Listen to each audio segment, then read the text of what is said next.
songs were never meant to be taken seriously, a joke, a gimmick, a throwaway recorded in 10 minutes at the end of a session. Yet somehow, these novelty tracks climbed the charts, sold millions, and embedded themselves permanently in pop culture. Here are 10 novelty tracks that became massive hits. Number 10. The Streak, Ray Stevens. Just as proud as he can be of his anatomy, he gon' give us AP. In 1974, streaking was everywhere. College campuses, sporting events, even the Academy Awards ceremony, when a man dashed across the stage during the live broadcast. Ray Stevens, already a novelty veteran thanks to Ahab the Arab and Guitarzan, saw the trend and moved fast. There's an audience to be found. He'll be streaking around, inviting public critique. The Streak hit #1 on the Billboard Hot 100 for 3 weeks beginning May 18, 1974, built around the unforgettable catchphrase, "Don't look, Ethel." It topped the charts in the UK for a week and charted strongly in Canada. The single sold over 5 million copies worldwide, turning a passing cultural fad into a permanent piece of pop music history. Show off his physique. If there's an audience to be found. Number 9. My Ding-a-Ling, Chuck Berry. It was hard swimming across that thing with both hands holding my ding-a-ling. After nearly 2 decades of rock and roll royalty, Chuck Berry had never reached #1.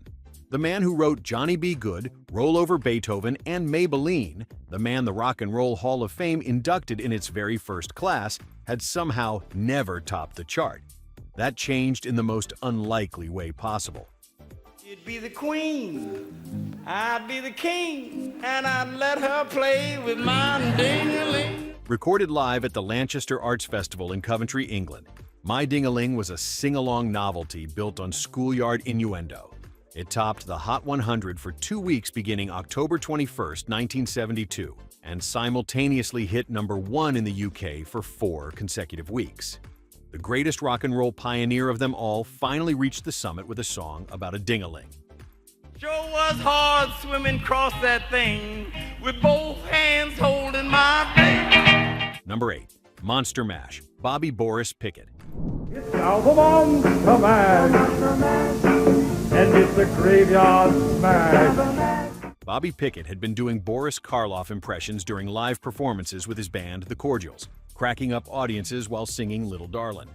That impression inspired him to co-write a novelty song built entirely around it. He brought it to producer Gary Paxton, who assembled a group of session players called the Crypt Kickers. Monster Mash hit #1 in October 1962, just in time for Halloween.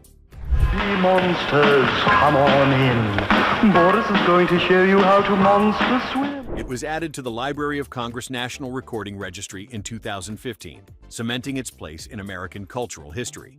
The song re-entered the charts in 1973, climbing to #10. Pickett passed away in 2007, but every October his creation rises from the dead all over again. Zombies were having fun. The party had just begun. Number 7. Ernie, Benny Hill. Went on the make with his Dundee cake and he said, if you treat me right, you'll have hot roll every morning. Over 10 million television viewers tuned in to The Benny Hill Show every week. In December 1971, the comedian released Ernie, the fastest milkman in the West, a comic narrative about a milkman named Ernie, his horse named Trigger, and his rival, Two-Ton Ted, from Teddington. He had a rival, an evil-looking man called Two-Ton Ted from Teddington, and he drove the bakers. The tale, inspired by Hill's father's milkman rounds in Southampton, climaxed with a stale pork pie caught in the eye. It hit #1 in the UK for 4 weeks, becoming the Christmas #1 and the best-selling British single of the entire year, outselling T-Rex, Slade, and Led Zeppelin. Over 1 million copies sold domestically. A comedian had beaten the biggest rock bands on the planet. Time to make deliveries in that milk round in the sky, where the customers are angels and ferocious dogs are... Number 6. They're Coming to Take Me Away, Ha-Haaa, Napoleon the 14th. Coming to take me away, ha-ha, they're coming to take me away, ho-ho, hee-hee, ha-ha, to the happy home. In the first week of August 1966, a record built from nothing more than a snare drum, a tambourine, and the increasingly unhinged voice of a man named Jerry Samuels sold reportedly over 1 million copies in its opening weeks. Samuels, a recording engineer working under the pseudonym Napoleon XIV, hit number 3 on the Billboard Hot 100. Mental health advocacy groups immediately demanded the record be pulled from shelves, and radio stations began banning it for mocking mental illness. So you laughed, I heard you laugh. You laughed and then you left. But now you know I'm utter. Warner Brothers rush-released an album to capitalize on the controversy. The B-side was the entire song played backwards. Samuels never charted again. Coming to take me away, ha-ha. They're coming to take me away, ho-ho, hee-hee, ha-ha. Before we continue, how many of these songs do you still remember hearing for the first time? Which novelty track do you think deserved to be taken more seriously? Drop a comment and let us know where you're watching from. Number 5. Dominique, the Singing Nun. Partout, ma lassitude, au gré du temps. In 1963, Philips Records released an album by a Belgian Dominican nun whose stage name was Sœur Sourire and whose religious name was Sister Luxe Gabrielle. Dominique, a simple French-language folk song about Saint Dominic, hit number 1 on the Billboard Hot 100 for 4 consecutive weeks, making her the first Belgian artist to top the American charts. Des missionnaires qui vont planter partout le royaume des cieux. The song also reached number 1 in Canada, Australia, and New Zealand. She appeared on The Ed Sullivan Show, and over 2 million copies sold worldwide. A cloistered nun had outperformed the biggest pop stars in America. Les pieds par devant, usés, durcis, calleux. Number 4. I'm Too Sexy. Right, said Fred. Too sexy for the land, too sexy for the land, New York and Jump. The Fairbrass brothers, Richard and Fred, were musicians who also ran a gym in London.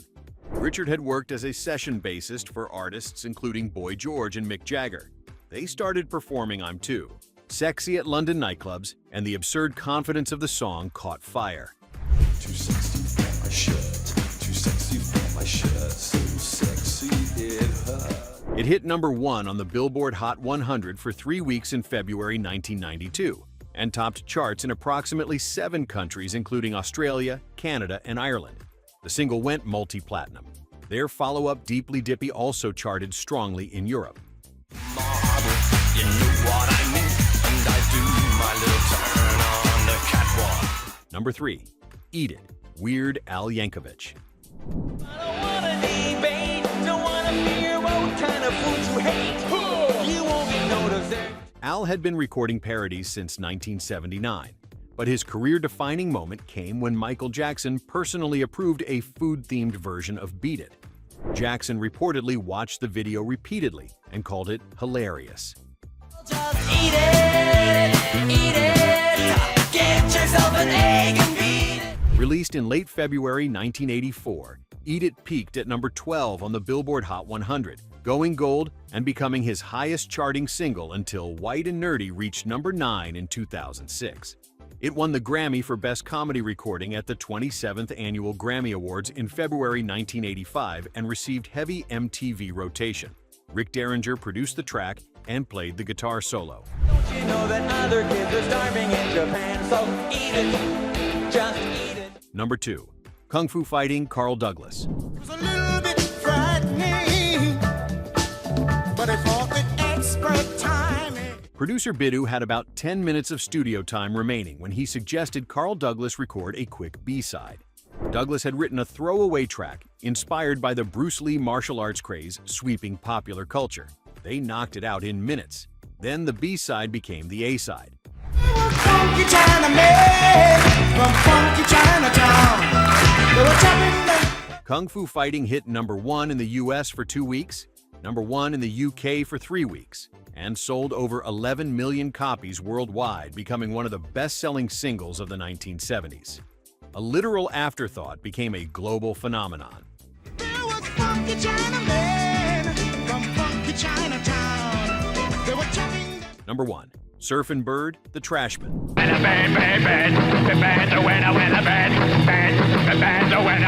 A Minneapolis surf rock band. Members barely out of their teens. They had been playing at local ballrooms and teen centers across Minnesota when they mashed together 2 songs by the Rivingtons, Papa Umo Mau and The Bird's the Word, into a frantic, unhinged wall of noise.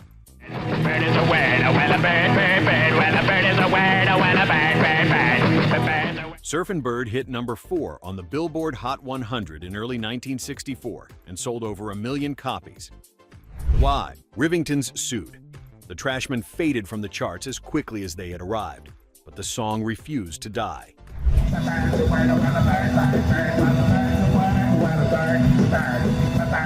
Stanley Kubrick used it in Full Metal Jacket in 1987. Family Guy turned it into a recurring joke decades later. The song that should have been forgotten in weeks became one of the most recognizable novelty tracks ever recorded.